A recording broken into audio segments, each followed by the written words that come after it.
We all know about dinosaurs, and if you click on this video, you probably like them.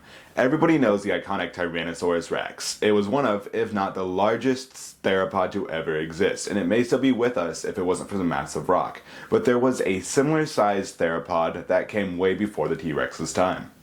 Hello everybody, my name is Sky, and I am the paleontology guy. Today I'll be talking about the Lord of the Lizard Eaters. This super theropod was one of the largest in the late Jurassic. It's the Saurophagnax. Today, I'll be here to answer one question. The Saurophagnax. Is it real or was it something else entirely? As you can see, I'm in this beautiful creek now.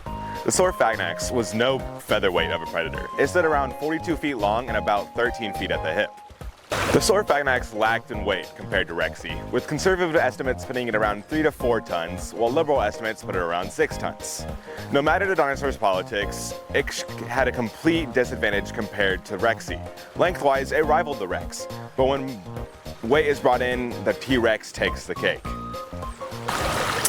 Despite my constant comparison between the T-Rex and the Saurophagnax, there is no way that these two could have possibly met. They were separated by around 79 million years. Like most other megatheropods, the Saurophagnax was not the most speedy predator, likely reaching speeds of only 19 miles per hour. So this means it probably was not a pursuit predator like modern-day wolves or cheetahs. More likely, it was an ambush or a stalker predator, waiting out of sight, ready to strike its prey when the time comes. A less popular theory is that it was a scavenger like modern-day lions or bears, taking prey from other animals, even though it was capable of hunting its own. The Saurophagnax likely preyed on young Diplodocus, Apatosaurus, and Camarasaurus. These large, slow-moving, almost defenseless sauropods would have been easy prey for the Saurophagnax, while a secondary food source would have been the Camptosaurus, which was a large hadrosaur for the time. The third and least likely option would have been a Stegosaurus. There are multiple accounts of Allosaurus and Stegosaurus combat, so Stegosaurus would not have been out of the picture, but it would have been too far large of a price to pay with the Thagomisers that the Stegosaurus has. The Morrison Formation formed around 156 to 146 million years ago, hosting a semi-arid environment. It had distinct wet and dry seasons. Like with most environments, the Saurophagnax was not alone in the Morrison Formation during the late Jurassic. Living alongside the Saurophagnax were other predators such as the Torvosaurus, Allosaurus, and Ceratosaurus. The Torvosaurus was a large, bulky predator that would have served as a massive threat to the Saurophagnax and would have been direct competition. The Allosaurus would have been a great deal of trouble for the Saurophagnax, with size estimates putting it near Torvosaurus in size, but being far less bulky and focusing on speed, and it had direct cohabitation with the Saurophagnax.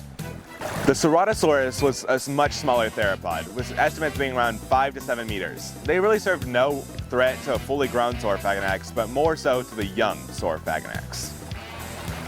With most other paleo environments, you'll find a lot of other creatures, such as small mammals, amphibians, pterosaurs, and crocodilomorphs.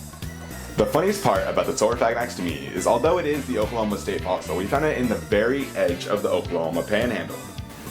The hull type of the specimen for the Saurophagnax was found in the Morrison Formation. The Morrison Formation spreads across numerous U.S. states, including Nevada, Utah, and Colorado.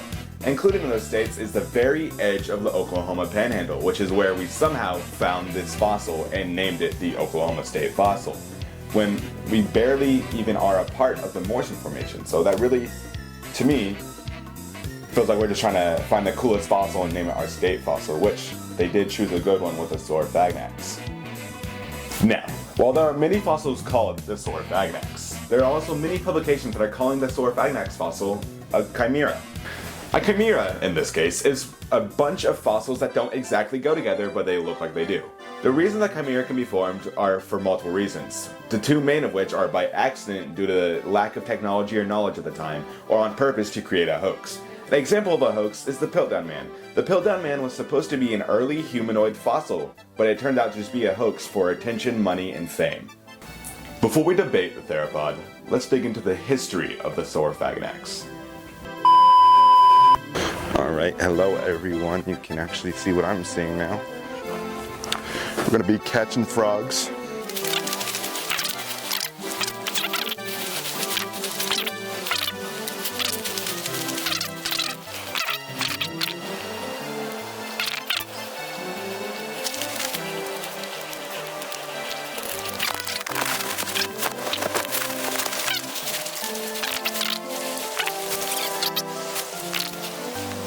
camera's picking it up, but there's a frog right there. Yeah, you can see it now. Oh man.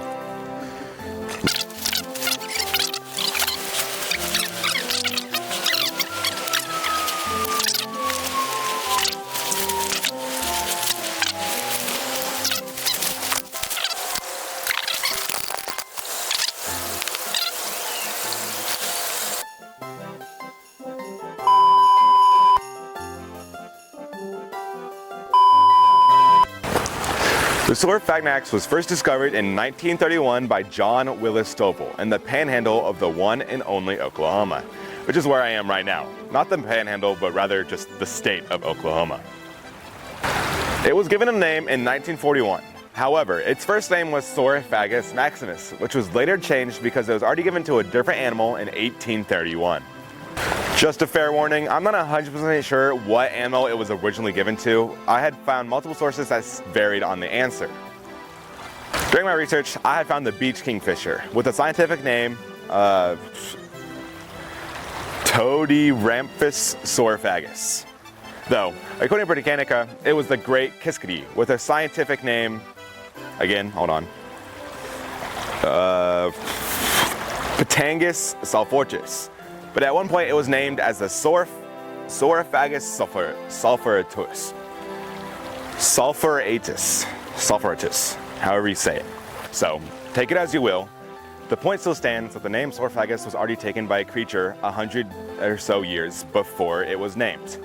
Though, in my opinion, it was given a much cooler name, the Saurophagnax maximus. But again, imagine your name being taken by some small little bird that was possibly your descendant.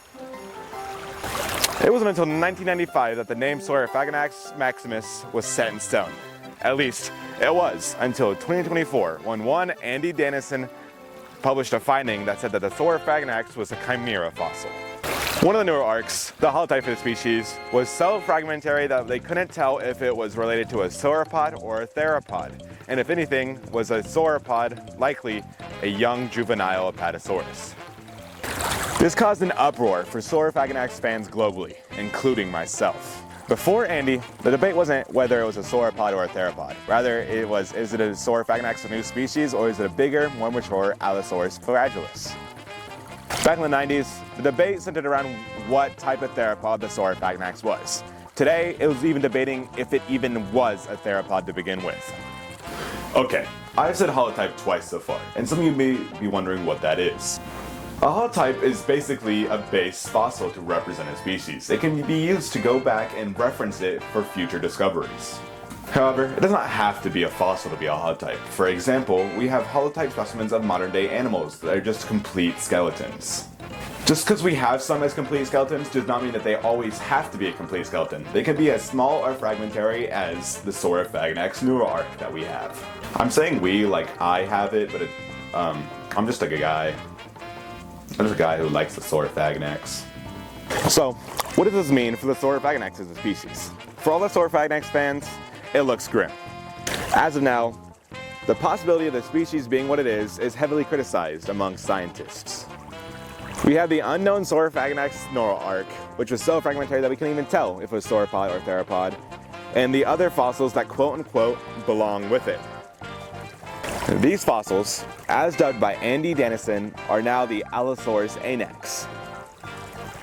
Before 2024, there were 3 different possible species of Allosaurus.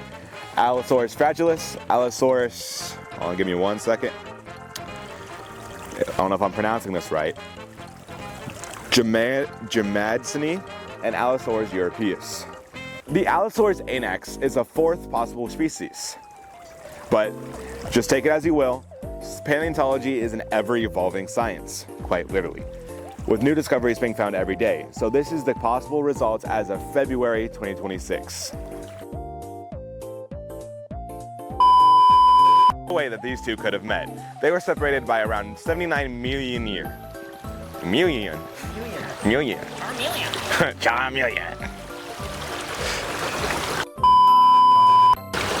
Diplodocus likely preyed on young Diplodocus. Young plants.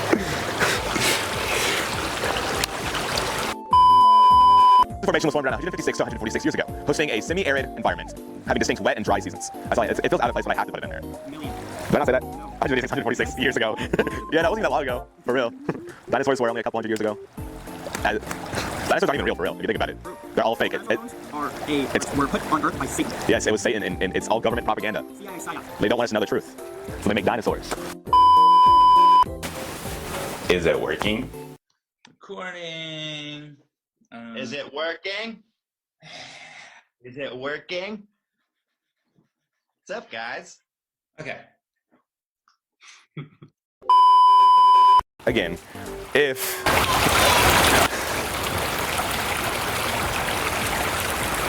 Yeah, some bystanders back there. Whether or not the Saurophagnax is a sauropod or a theropod is completely up to the scientist, or even you if you so choose to pursue this career in your future. If you made it this far into the video, I'd really like if you liked and subscribed. This is my second video in a project where I educate people on paleontology, and it would mean a lot if you took the time to show your support. All in all, if this creature remains what it is as the Saurophagnax, or if it's something else completely like the Allosaurus anax, it will remain my favorite dinosaur. I'd just like to take a moment to shout out one of my best friends, Isaiah. He has been detrimental in the making of my previous video, this video, and probably all future videos. Thank you everybody for watching this video. My name is Sky, and I am the Paleontology Guy.